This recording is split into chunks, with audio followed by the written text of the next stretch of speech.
Bonjour à tous, je vous avais promis que je vous ferais une vidéo sur ma voiture qui est la Kyosho Inferno Neo 3.0. Ben, ce jour-là est arrivé. Je m'excuse de ne pas avoir pu la faire avant parce que j'ai eu des imprévus. Que, comme je vous l'ai mis dans l'onglet communauté pour ceux qui ont regardé, j'ai ma machine à laver qui m'a lâché le week-end dernier et malheureusement ça m'a retardé dans mon projet de vidéo pour la chaîne. J'espère que ce contenu vous plaira.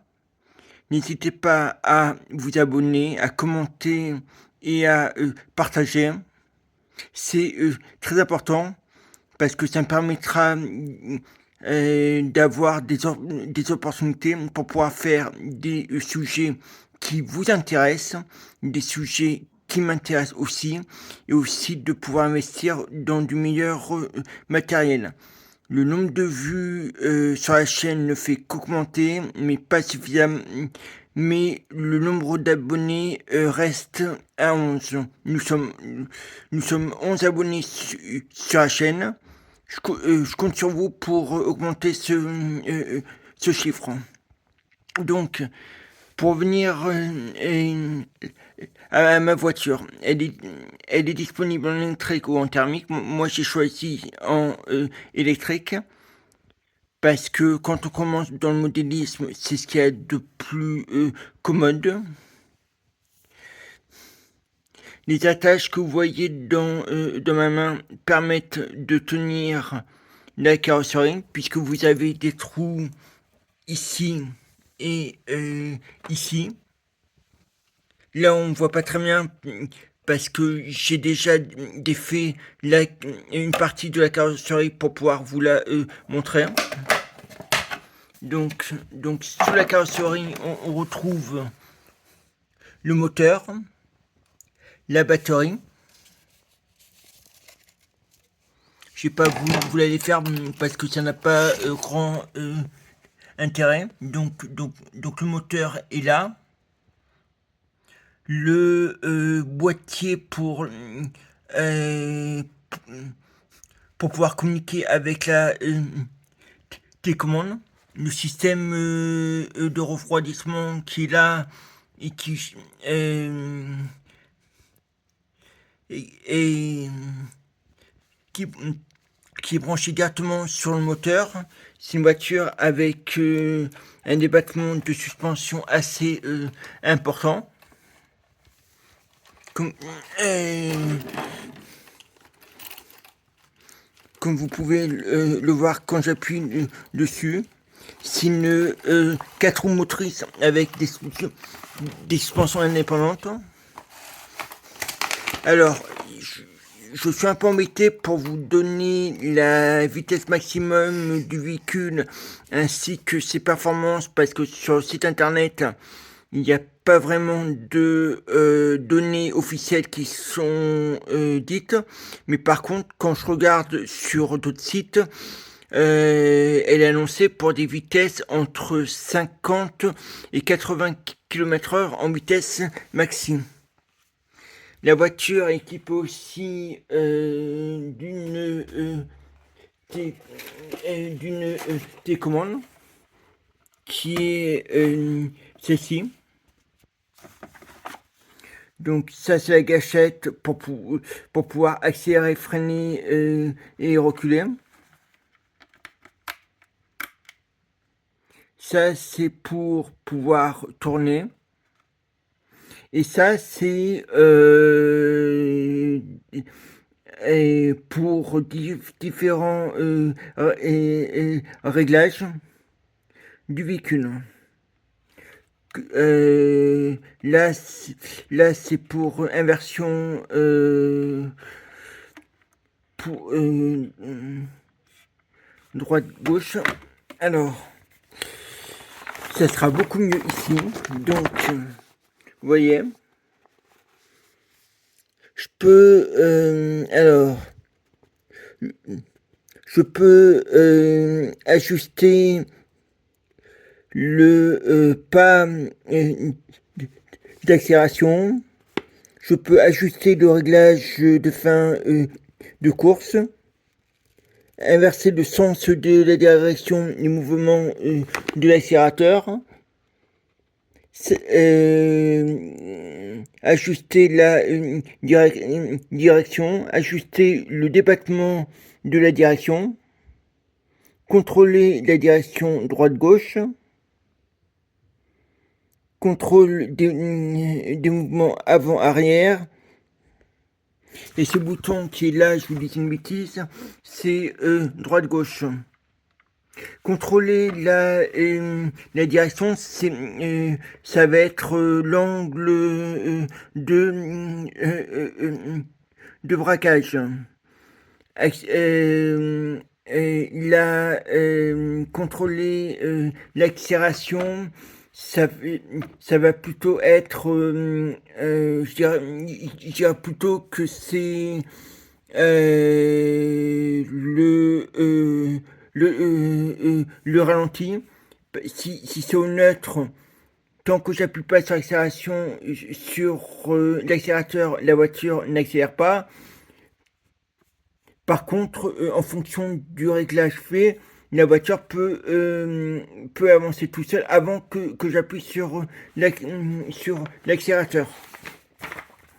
Donc ça c'est le schéma, ça c'est plan de coupe de la voiture. Alors cette voiture est livrée entièrement montée. Mais ça me permet, par exemple, quand je casse une pièce, de pouvoir retrouver quelle pièce j'ai cassée pour pouvoir la changer ou demander au magasin en question de la changer.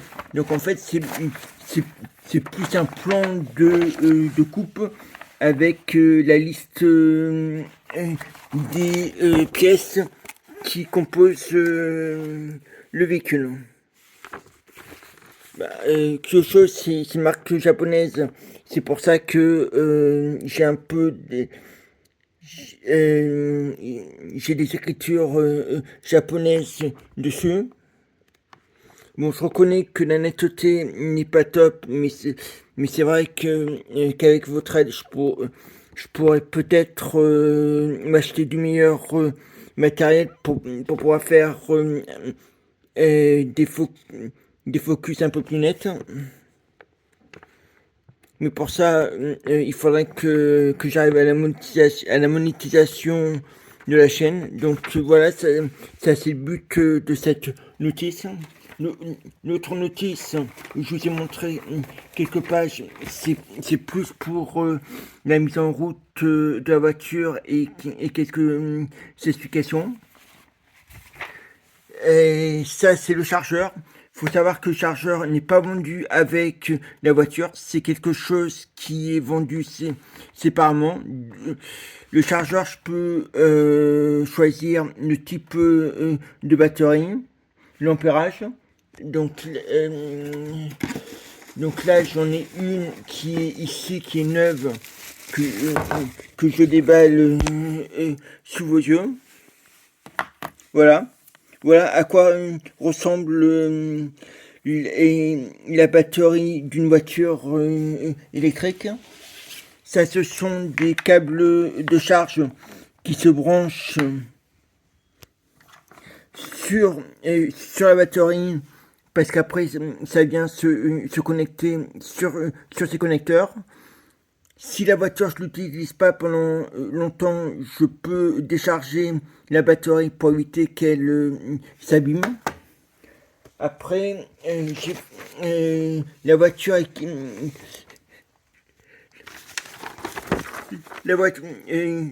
c'est une échelle 1/8.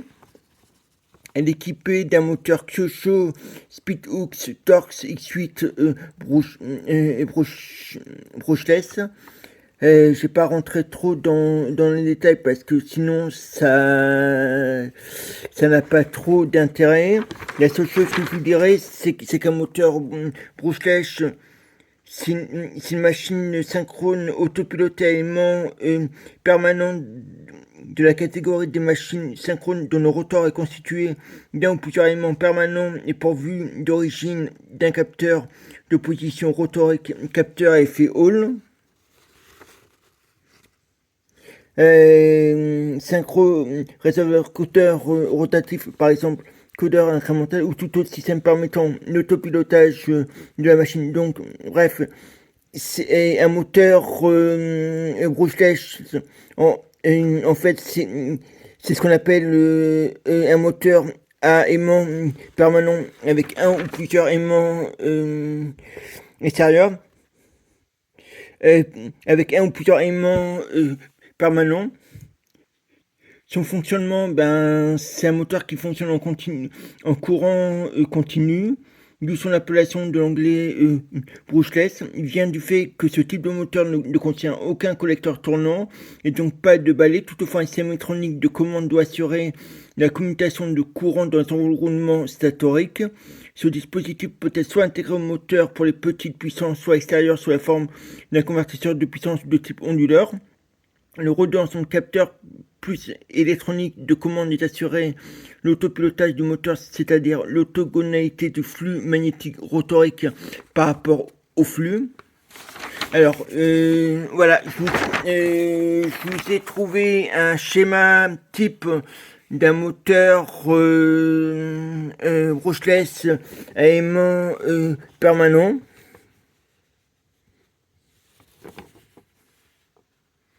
Je sais pas si ça se verra très bien à la caméra. Alors, de flux magnétique rotorique par rapport au flux statique. Rôle autrefois dévolu à l'ensemble des collecteurs sur une machine à courant continu. Donc, alors, on a l'élément permanent qui est là.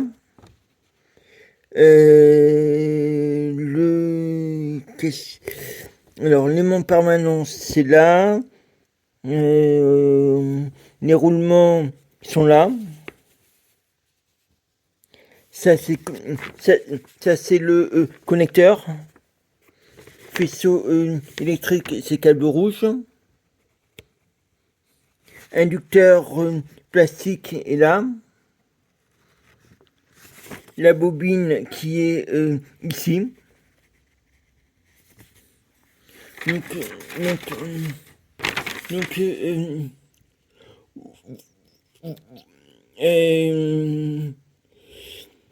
En gros, c'est un système électronique de commande assurant la communication du courant dans les enroulements statotiques. Voilà. Alors, je sais que c'est pas très clair.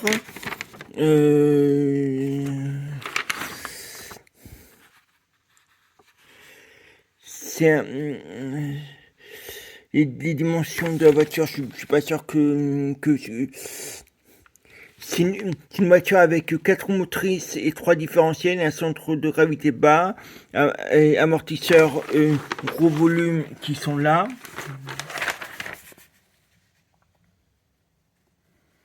La transmission entièrement sur roulement, avec 18 roulements montés sur la transmission et suspension. Voilà, c'est tout pour cette vidéo. Si ça vous plaît, n'hésitez pas à liker, commenter et partager. Moi, j'essaierai de vous mettre dans la vidéo le schéma d'un moteur brushless. Parce que je vous avoue que le montage, c'est pas ma spécialité, mais je peux essayer de voir si j'y arrive. Par contre, en échange, je compte sur vous pour commenter, vous abonner, partager Et vos commentaires sont très importants parce que ça me permet de savoir si le contenu que je vous fais vous plaît ou pas. Voilà. À bientôt.